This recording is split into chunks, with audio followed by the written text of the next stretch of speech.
जी अक्सर हम देखते हैं कि जो बौद्ध विहार है सिर्फ एक तरह से हम ये कहेंगे कि बौद्ध भिक्खु वहीं तक स्थापित हो जाता है, जो धम्मचारिका होती है या घर घर जाकर एक धम्म देशना करना या लोगों को देशना के माध्यम से बुद्ध की जो आइडियोलॉजी है उसको समझाना, वो बहुत कम कर पाते हैं। तो आप जिस तरह से ये चीज़ें कर रहे हैं तो लोगों की तरफ से जो प्रोत्साहन है या ये कहेंगे कि उस विचारधारा को बढ़ाने में कितना आप सक्सेसफुल हैं?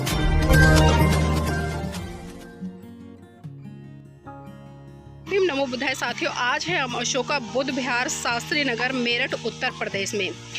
इस बुद्ध विहार का जो संचालन है अभी वर्तमान में श्रद्धेय भंते नागा भूषण जी कर रहे हैं, और जैसा कि आप बोर्ड देख पा रहे होंगे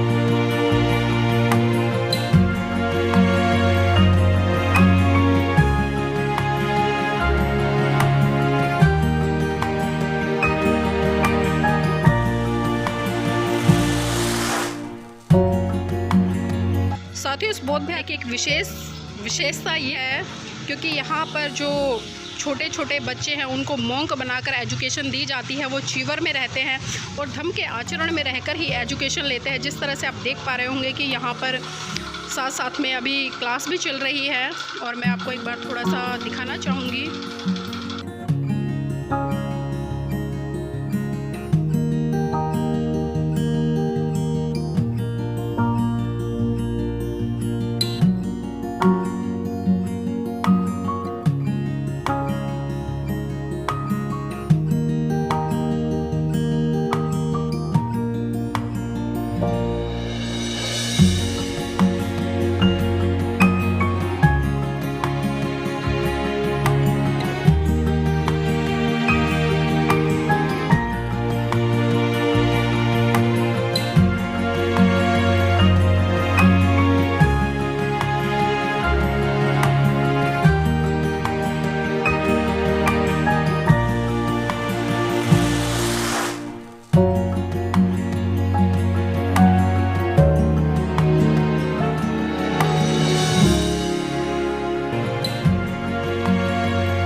मेरे साथ में है भंते नागा भूषण जी। जैसा कि मैंने आपको अवगत कराया कि आज हम मेरठ में हैं और अशोका बुद्ध विहार में हैं, और इसकी जो विशेषता बताई है मैंने, यहाँ पर छोटे छोटे बच्चों को मॉन्क बनाकर रखा जाता है और उन्हें बुद्ध की शिक्षा के देने का काम किया जाता है। तो मैं भंते जी से चर्चा करना चाहूँगी।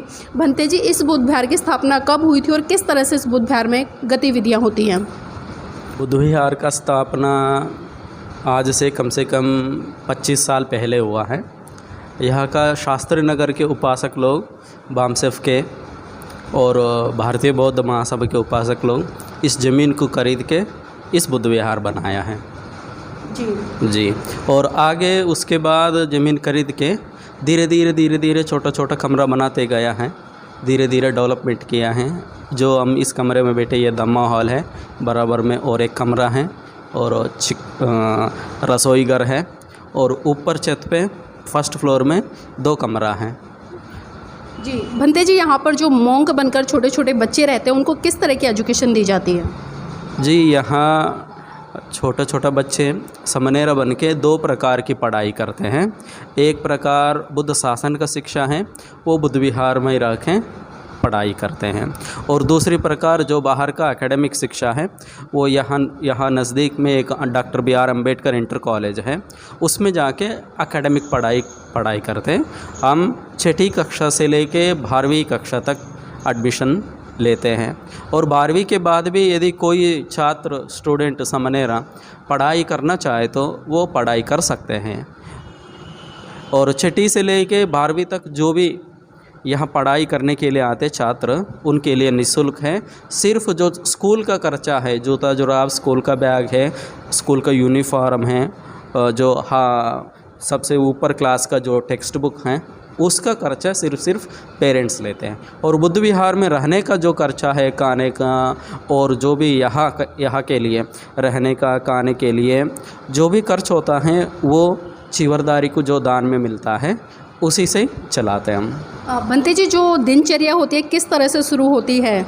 जी, यह समनेरा ट्रेनिंग सेंटर का जो दिनचर्या है सुबह 4-5 बजे के बीच में, 5 बजे से शुरू होते हैं। 5 बजे को या 4:30 बजे को घंटी बजती है। उठ के नहा धो के तैयार होके फ्रेश होके यदि स्कूल है तब सीधा स्कूल के लिए तैयार होते हैं। तैयार होके 6:30 बजे को वंदना होती है और वंदना होने के बाद सीधा नाश्ता खाएंगे और नाश्ता खा के स्कूल को चले जाते हैं। यदि स्कूल के लिए लंच भी पैक करके ले जाते हैं और स्कूल ख़त्म होती है 1 बजे। 2 बजे से पहले बुद्ध विहार में आ जाते हैं सारे समनेरा स्टूडेंट और आते ही खाना खाते हैं। खाना खाने के बाद एक ट्यूशन क्लास चलती है 3 बजे से 4 बजे या 2 बजे से 3 बजे। उसके बाद 1 घंटा फ्री हैं और उसके बाद 1 घंटा 4:30 बजे या 5 बजे से पाली क्लास 1 घंटा है वो मैं लेता हूँ।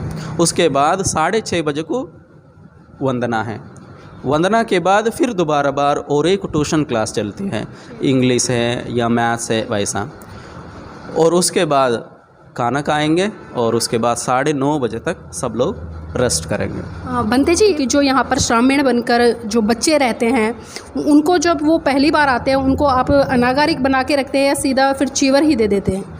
जी, सीधा चीवर ही देते समनेरा, क्योंकि जो हम शुरू करते हैं वो करते हैं हम 1 अप्रैल से लेके मार्च और अप्रैल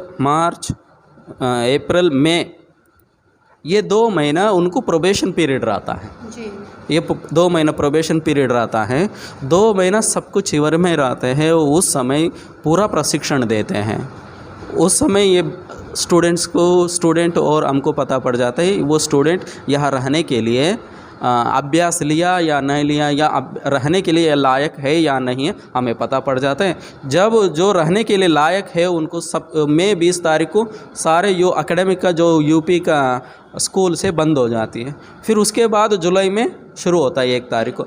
तब जो लायक है उनको ही वापस बुलाते हैं हम जुलाई 1 तारीख से। जो नहीं है वो अपने अपने घर में ही रह जाते हैं। मतलब मापदंड निर्धारित किए हैं। जो बच्चे मतलब यहाँ पर बौद्ध धर्म की शिक्षा के साथ साथ में एकेडमिक शिक्षा भी अच्छे से लेते हैं तो ही उनको वापसी बुलाया जाता है, अदरवाइज़ उनको घर पर ही रहने दिया जाता है। बंते जी, ये भी जानना चाहेंगे कि जो यहाँ की व्यवस्था है वो किस तरह से चलती है? यहाँ की व्यवस्था सारे जो रहने का और जो भी खाने का, किचन का खर्चा है और जो भी किताब का सब कुछ जो भी खर्च है वो दान के ऊपर चलता है। सबसे नंबर 1 पे हम धम्मचारी का जाते हैं, उससे जो भी दान मिलता है उससे उसका ही पूरा इस्तेमाल समनेरा ट्रेनिंग सेंटर पे लेते हैं। और दूसरा जो हम संस्कारों में जाते हैं, उपासक लोग कभी कभी हमें अकेला बुलाते हैं, कभी कभी पूरा टीम को बुला लेते हैं। सो वो संस्कारों में जो दान में मिलता है उसका भी यही इस्तेमाल होते हैं। और तीसरा प्रकार की जो सोर्सेस ऑफ इनकम हैं वो उपासक लोग अपनी अपनी दान यहाँ ला के देते हैं। कोई कुछ सारे रॉ मटेरियल्स दिया, कैसा फॉर एग्ज़ाम्पल हो सकता है किचन के लिए जो इस्तेमाल होता है आटा, दाल, चावल, तेल, चीनी, जो मसाला, जो भी सामग्री हैं, गेहूँ है, सब कुछ वो यह ला के दान में देते हैं या हमें बुला के अपने घरों में भोजन दान करा के वो दान देते हैं। और समिति, यहाँ का समिति लोग हैं, समिति का जो भी मेंबर्स हैं वो प्रति महीने 200 रुपये देते हैं अपनी स्वेच्छा से। दिया तो दिया, नहीं तो कोई बात नहीं। बंते जी, जो धम्मचारी का आप लोग करते हैं तो वो डेली का रूटीन है या फिर हफ्ते में या फिर 1 महीने में? जी हाँ, जब स्कूल नहीं है, जब स्कूल छुट्टी होती है तब तो हफ्ते में 3 बार जाते हैं धम्मचारी का। और जब स्कूल चल रहा है तब प्रति संडे जाते हैं। वैसा नहीं हुआ, महीने में 2 बार जाते हैं हम। तो जो दूसरे लोग हैं, आप लोग जब धम्मचारिका करते हैं, गली गली मोहल्ले मोहल्ले जाते हैं, तो किस तरह की प्रतिक्रिया होती है लोगों की? अच्छा रिस्पॉन्स है।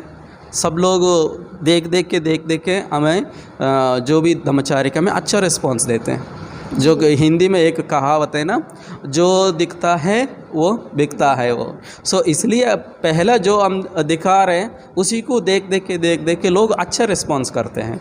क्योंकि भंते जी अक्सर हम देखते हैं कि जो बौद्ध विहार है, सिर्फ एक तरह से हम ये कहेंगे कि बौद्ध भिक्खु वहीं तक स्थापित हो जाता है। जो धम्मचारिका होती है या घर घर जाकर एक धम्म देशना करना या लोगों को देशना के माध्यम से बुद्ध की जो आइडियोलॉजी है उसको समझाना, वो बहुत कम कर पाते हैं। तो आप जिस तरह से ये चीज़ें कर रहे हैं, तो लोगों की तरफ से जो प्रोत्साहन है, या ये कहेंगे कि उस विचारधारा को बढ़ाने में कितना आप सक्सेस हो रहे हैं? जी बहुत अच्छा हो रहा है, बहुत अच्छा से हमें रिस्पॉन्स मिलता है। हमारा पास इतना स्टोर रूम में बचा के जाते हैं, हमारे पास किचन के लिए जो भी सामग्री हो वो ज़्यादा हो जाता है। कभी कभी उनको हम जो ज़रूरतमंदों को दान देते हैं। अच्छा रिस्पॉन्स है धम्मचारिका में और यहाँ का उपासक लोगों में, और उपासक लोग अच्छा रिस्पॉन्स दे रहे हैं हमें।